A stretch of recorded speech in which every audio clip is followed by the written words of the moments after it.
Okay guys, today we want to discuss about how to care about the patient with peptic ulcer disease. So, what's the diagnosis and outcomes about the patient with the disease? Okay, first, the diagnosis is acute pain related to abdominal distension as evidenced by early second time. Okay, for this diagnosis, the outcome is the patient will exhibit increased comfort such as baseline level for heart rate, blood pressure and respirations, and relaxed muscle tone for body posture. Okay, what's about the intervention for patient with peptic ulcer disease? The intervention for the patient is I will encourage the patient to use of non-pharmacological pain relief measures such as massage and music therapy, because this technique will decrease the production of gastric acid, which in turn will reduce pain. And the second is I will instruct the client to avoid NSAID such as aspirin, because this medication may cause irritation of the gastric mucosa. And the third is I will instruct the client that meals should be eaten at regularly spaced interval in a relaxed setting, because an irregular schedule of meals may interfere with the regular administration of medication. And the last one, I will encourage the patient to importance of smoking cessation, because smoking decreases the secretion of bicarbonate from the pancreas into the duodenum, and resulting in increased acidity of the duodenum. What's about the evaluation about the skincare?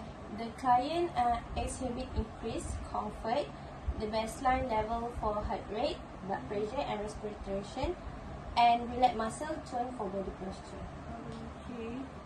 Okay, next what is the about the diagnosis? Okay, my point is imbalanced nutrition related to weight loss as evident by nausea and vomiting.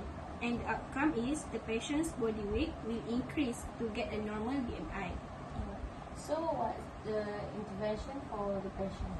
Okay, the intervention for the patient is we have three, which is first we can assess for body weight changes, which is weight loss is an indication of inadequate nutritional intake, and it can cause gastric ulcers that occur inside of the stomach.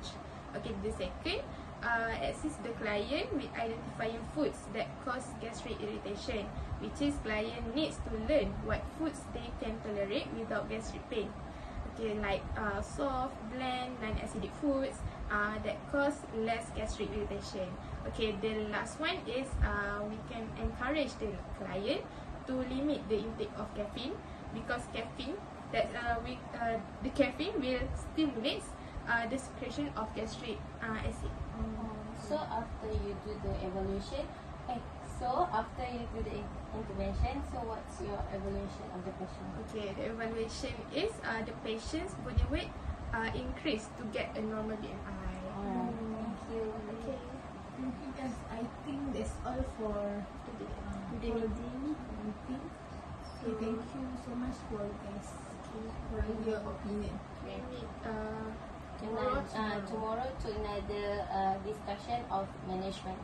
Okay. Thank you. Thank you. Okay, hello guys, we meet again for our second discussion. So today we want to discuss about nursing and medical management.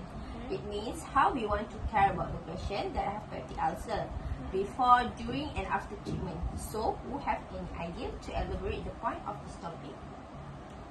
So I have the first point, which is medical management.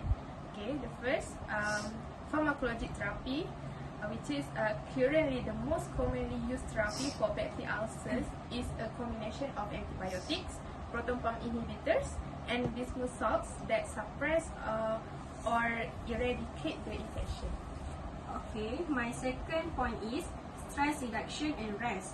Reducing environmental stress requires physical and psychological modifications on the patient's part, as well as the aid and cooperation of family members and significant others. Okay, I have another point. My third point is smoking cessation. Studies have shown that smoking decreases the secretion of bicarbonate from the pancreas into the duodenum, resulting in increased acidity of the duodenum. Okay, last my point is dietary modification. Avoid extreme of the temperature of food and beverage and overstimulation from consumption of meat extracts, alcohol, coffee and other caffeinated beverage. And diet rich in cream and meat should be implemented. So how about the surgical management? Okay, first, pyloroplasty. Pyloroplasty involves transecting nerve that stimulates the acid separation and opening the pylorus. Okay, my point is antrectomy.